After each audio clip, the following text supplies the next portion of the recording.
Son las 10:34, estamos en vivo y en directo acá en Radio Universidad de Chile. Ahora para contarles que a partir de hoy se puede ver en salas de Santiago y regiones el aplaudido documental Nidal, que trata sobre las dunas de Concón y toda la vida que sucede en ese espacio, la vida natural y también la vida humana, y cómo se tensiona, ¿cierto?, este concepto de desarrollo que crea más edificios y carreteras y otras cosas con el ecosistema que está instalado aquí. Esta película fue codirigida por Felipe Sigala y Josefina Pérez García, que nos acompaña. ¿Cómo estás, Josefina? Hola, muy bien, gracias.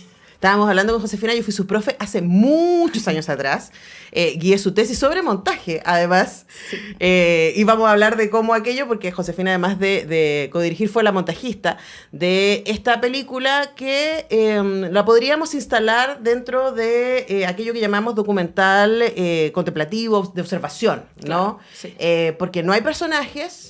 Quizás los búhos, para mí serían los personajes, claro, sí, no que son los primeros, que es lo primero que aparece, sino más bien lo que vemos es una serie de escenas en donde podemos ir siendo testigos de cómo se va generando esta tensión, ¿cierto? Del avance de los camiones, del concreto, diríamos, frente a la vida natural que ustedes también registran.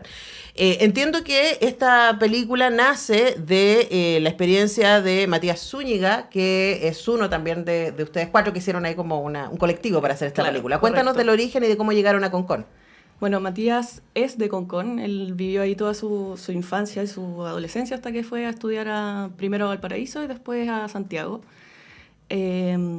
Entonces él estaba muy conectado como emotivamente con el lugar y cómo estaba cambiando, como que estaba perdiendo su patio de juegos de la infancia. Entonces siempre la película fue un poco eso, y tratamos de construir el documental en base como a un ciclo de vida de las dunas a lo largo, por ejemplo, de un año, teniendo un poco las estaciones del año como la estructura principal.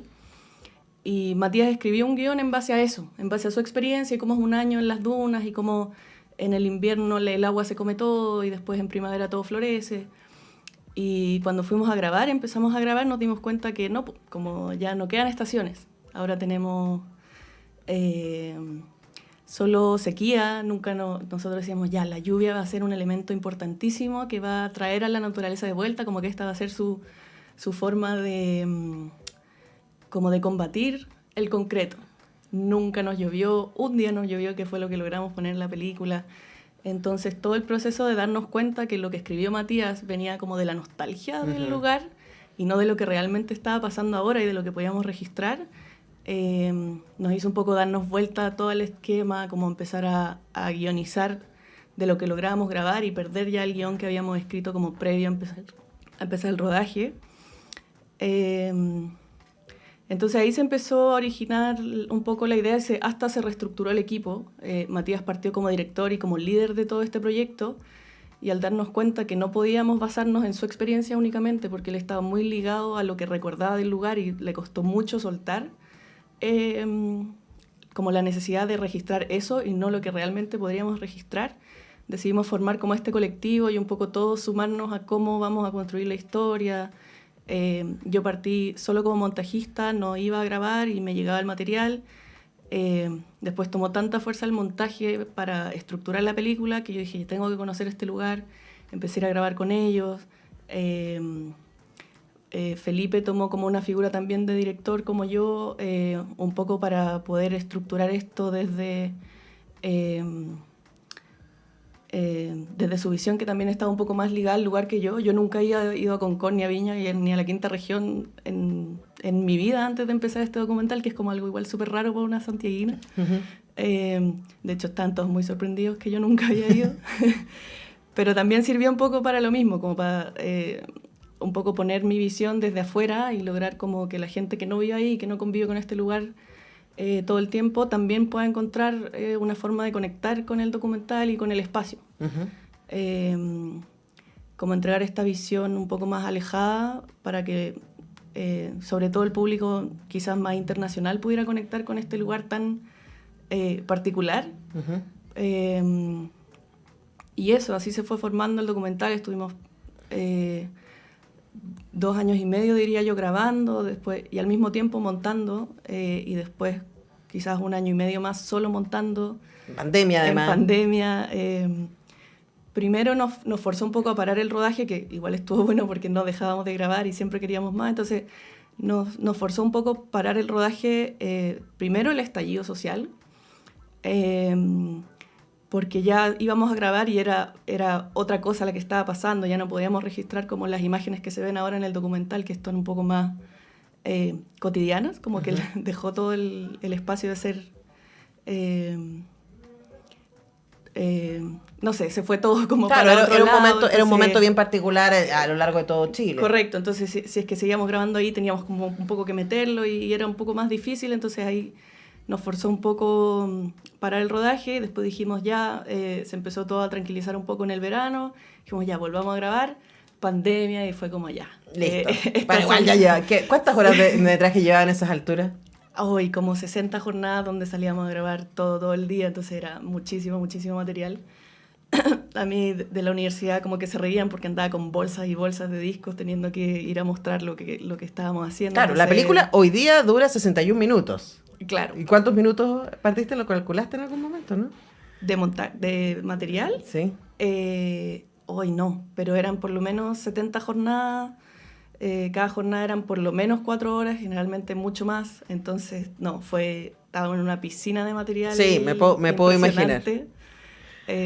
Bueno, voy a ir ahí a lo siguiente, recordarles que conversamos con Josefina Pérez García, quien junto a Felipe Cigala dirigen Nidal, que es este documental que nos invita a adentrarnos en lo que ha estado sucediendo en las dunas de Concón. Ahora también yo le decía, claro, esto se terminó de filmar en el 2019 o principios del 20, mucho de lo que ustedes filmaron ya no está. Y eso también es muy brutal porque es una obra que también sirve de testimonio. La dirección de fotografías de César Rivas, que yo no lo vi después porque yo terminó la función y me fui, pero profundas felicitaciones a César Rivas, de verdad la fotografía está muy notable, porque genera constantemente este espacio, ¿no? de tensión entre la naturaleza y lo que se va a perder, y tú sabes que se va a perder, y aquello que está avanzando. Lo que me llamó la atención, Josefina, y quería preguntarles por eso, pensando además que la película se está estrenando hoy día en salas comerciales, pero tienen un largo recorrido por festivales y le fue muy bien en festivales internacionales. La película no explicita su situación, no dice bienvenidos a Concón en ningún momento. Correcto. ¿No? Entonces, mientras yo la veía, pensé que tampoco soy tan cercana a Concón, pensaba, sí, esto es como la costa central de Chile, pero también podría ser muchas otras, de muchos otros lugares en muchos otros países. Cuéntanos un poquito respecto a esa decisión. Bueno, partió siendo totalmente el documental dedicado a Concón, y de a poco nos fuimos abriendo como a toda la quinta región, o sea, bueno, a los alrededores también, no toda, pero fuimos a Quintero, después pasamos por Reñaca, como que todos los alrededores nos fueron como llamando a seguir registrando como un espacio más amplio. Y después... como decís tú, nos recibieron muy bien afuera, antes de cerrar el documental, sino que nos dieron mucho espacio en laboratorios, en distintos como workshops para seguir trabajando el documental, y ahí nos empezamos a dar cuenta que, claro, la gente de afuera que no conoce Concón y no conoce Chile ni siquiera, empezó a conectar mucho con el documental y lo que estaba pasando, y decía, mira, sí, esto en mi país también está pasando en este lugar. Entonces ahí dijimos como, claro, esto no es un documental local, ni para la gente de Concón, que también la recibe de una manera muy particular, sino que podemos hacer este lugar tan particular una experiencia igual global.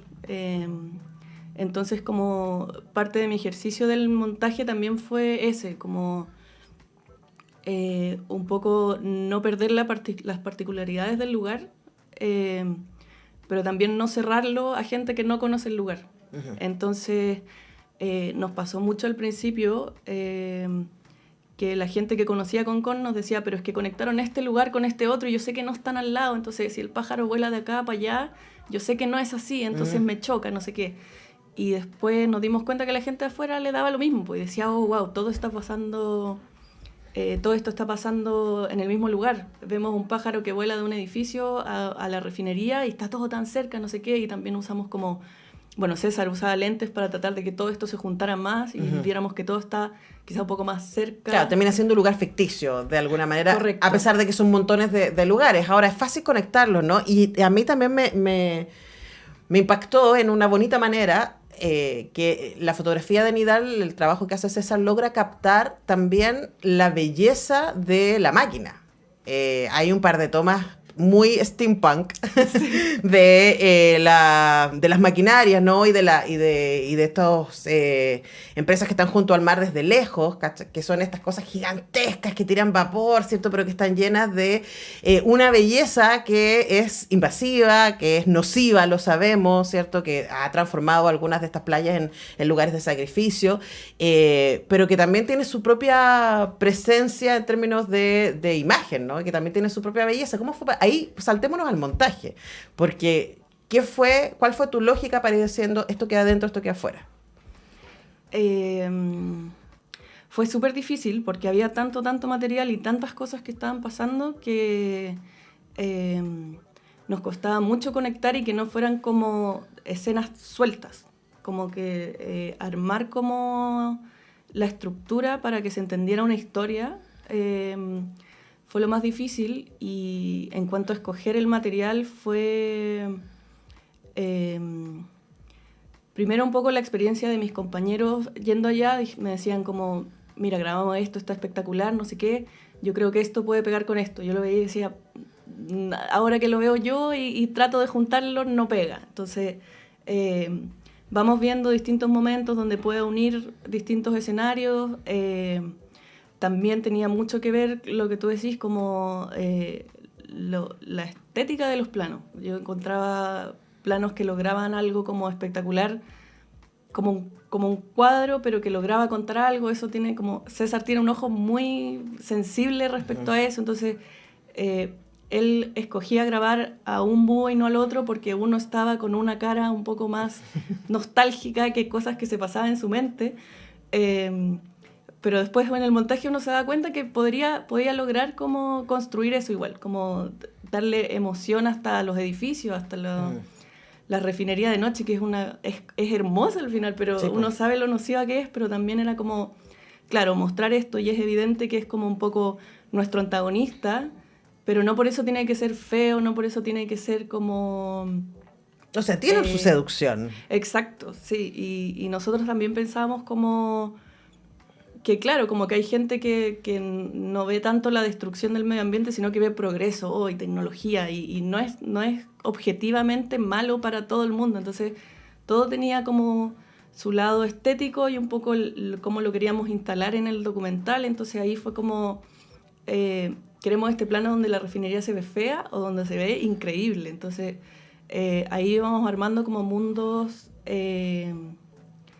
más estéticos, y creo que también le daba un poco más de personalidad a los espacios, que era como lo que más nos costaba lograr. Como ahora, sí. Sí, no, porque pienso que es muy importante en términos de que es una película que se sostiene solo en la tensión entre las imágenes. No hay diálogos en la película, no hay personajes a los que uno siga, no hay una historia de esto comenzó acá y con era esto y después se va a transformar en esto otro. No hay entrevistas, es solo una obra que se sostiene en lo que uno como espectador le puede pasar, ¿cierto? Siendo expuesto a estas imágenes. Es una película que corre muy fácil, digo, son 61 minutos, no se necesita, además no se necesita mucha información de contexto porque uno sabe que esto está sucediendo y puede situarla en un lugar u otro, ¿no? Estamos conversando con Josefina Pérez García, quien es la codirectora y editora, fue la encargada de la edición de la película Nidal, codirigida con Felipe Sigala, con una idea de Matías Zúñiga, que además se hace cargo del sonido, y con fotografía de César Riva, y los nombro a los cuatro porque los cuatro son colectivo que estuvo a cargo de esta película y que tuvo su estreno en el Festival Internacional de Cine de Tesalónica, en Grecia, que ha recorrido distintos festivales de Chile. Quería preguntarte también, Josefina, por esas diversas reacciones, ¿no? Una cosa es presentar la película afuera y otra presentarla en Chile. ¿Qué sientes tú que se ve distinto? Nos pasó como primero la presentamos mucho afuera y... nos llamó mucho la atención que la gente, claro, conectaba con este lugar que no tienen por qué conocer y se preocupaban mucho de como que les sorprendía cómo esto era posible, como veían a la gente viviendo al lado de la industria y decían, pero ¿cómo? Y las regularizaciones y las leyes, cómo esto se permite y cómo funciona. Hay una toma preciosa y terrible de una señora con unos niños jugando y teniendo de fondo la refinería, es escalofriante. Claro, entonces todo eso les llamaba la atención y decía, pero ¿cómo es posible? En mi país pasa esto de que se está industrializando, no sé, también cerca de la playa, las hidroeléctricas, qué sé yo, pero sacan a la gente de ahí. Y nosotros, claro, como que acá no pasa tanto eso, como que se va construyendo encima, está un poco como desordenado. Pero les llamaba mucho la atención eso, cómo se permitía esto y cómo se regularizaba. O no. O no. O como claro, no se regulariza. Como no se regulariza. No, y también pensaba que quizás hace unos años atrás no nos hubiera impactado tanto. Hay una toma que se muestra en la película de todos estos edificios grandes que están junto a la playa, arriba de las dunas. Claro. Y después de lo que sucedió en Miami con este edificio que se vino abajo, porque construyó su casa en la arena, en la Biblia, ¿no? Uno dice, ¿cuál será el futuro de esto, no? O sea, la información que tenemos también siempre cruza la experiencia que tenemos de aquello que ustedes nos proponen. Claro. No, allá afuera pasaba mucho eso, como Chile, terremotos. ¿Por qué está pasando esto? Como no encontraron un lugar más inestable para construir estos edificios gigantes. Entonces, como que todo era como, en la recepción afuera era como que todo se veía muy absurdo. Que igual es algo que yo... Que lo es. Que sí, y que era lo que a mí más me llamaba la atención como de ver las imágenes. Como nada tenía sentido, nada se veía como planeado. Entonces eso fue como bacán ver que eso como que quedó representado igual. Y en Chile, claro, la respuesta es mucho más emocional. Es mucho más como... la gente que está un poco más ligada a este espacio decía como yo he vivido toda mi vida aquí, conozco todos estos lugares, los reconocí todos, pero nunca los había mirado así. Uh-huh. Como que creo que César y Felipe, que eran los que estaban más a cargo del rodaje, se lograron parar como en lugares como muy únicos para ver lugares tan cotidianos para la gente que vive ahí. El lugar igual es pequeño, entonces todos los lugares son muy reconocibles, pero se lograron parar y poner la cámara como en un lugar donde a la gente que lo ha visto todo el tiempo le da una segunda vuelta y dice, oh, wow, nunca me había fijado que esto estaba pasando tan así, como que uno lo ve tan encima que no logra ver como el cambio macro, uh-huh. Como evoluciona tan rápido que la gente como que evoluciona con ello y el lugar no alcanza a percibir tanto el cambio tan drástico. Entonces verlo como de otro punto de vista, de planos más amplios, qué sé yo, la gente decía como, wow, no había tomado conciencia de esto. Sí, a mí también me pasa y creo que es una manera también de acercarse, es de lo documental del documento, ¿no? O sea, es como decir, esto se filmó hace 4 años, claro. Y hay muchas de las cosas que estamos viendo, por ejemplo, estos búhos con los que parte y cierra la película, que uno dice, claramente ya no están, o sea, porque están ahí correcto. En medio de una faena, así que claramente los perdimos, ¿no? Y todo aquel mundo, este mundo que está como esta pequeña ciénaga que está entre medio, también cuánto de eso quedará, es tremendamente doloroso pensarlo, y esta es una manera de invitarnos a hacer esa reflexión.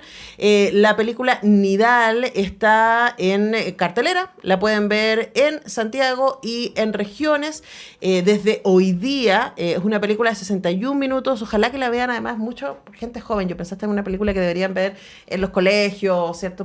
Que va a invitar a la discusión. Claro, sí, nos han dicho mucho eso, como que cuando estrenamos en Toulouse nos dijeron como lo podemos mostrar en un colegio, con quién me contacto para poder mostrarla, como que llama mucho la atención como al mundo como educacional. Sí, ustedes pueden decir, oye, pero que lata una película de 61 minutos sin personajes, sin diálogos, créanme que corre, o sea, es como que uno puede detenerse, y además la invitación es exactamente eso, a detenerse en aquello que se está proponiendo, así que felicitaciones, Josefina Pérez García. Gracias. Qué emoción para mí poder darte estas felicitaciones, finalmente después de este proceso de tantos años. Sí, muchísimos años. Muchas gracias. Bueno, un placer, y por supuesto a Felipe Sigala, a César Rivas, a Matías Zúñiga, a todo el equipo, a la Escuela de Cine UDD, a la carrera de Cine UDD. Yo hice 17 años clase ahí y nunca pude decir carrera de Cine UDD, así que la carrera de Cine UDD y a todo el equipo maravilloso que trabaja ahí. Felicitaciones también. Nosotros despedimos el programa, pero quiero decirles 2 cosas. Uno, que volvemos mañana a hacer un nuevo semáforo, también va a estar muy entretenido, semáforo de día viernes. Y hoy día a las 6 tenemos el último programa del ciclo, Sintoniza tu salud mental. A las 18 horas vamos a estar conversando sobre niñez, juventud y tecnologías digitales. Así que si usted no sabe cómo ahí mediar la relación entre sus hijas y sus adolescentes y estos aparatitos, los celulares, el computador y todo, bueno, escucha el programa, vamos a estar hablando con expertos y expertas al respecto. A las 18 horas, Sintoniza tu salud mental, y mañana a las 10, semáforo. Que estén muy bien. Chau.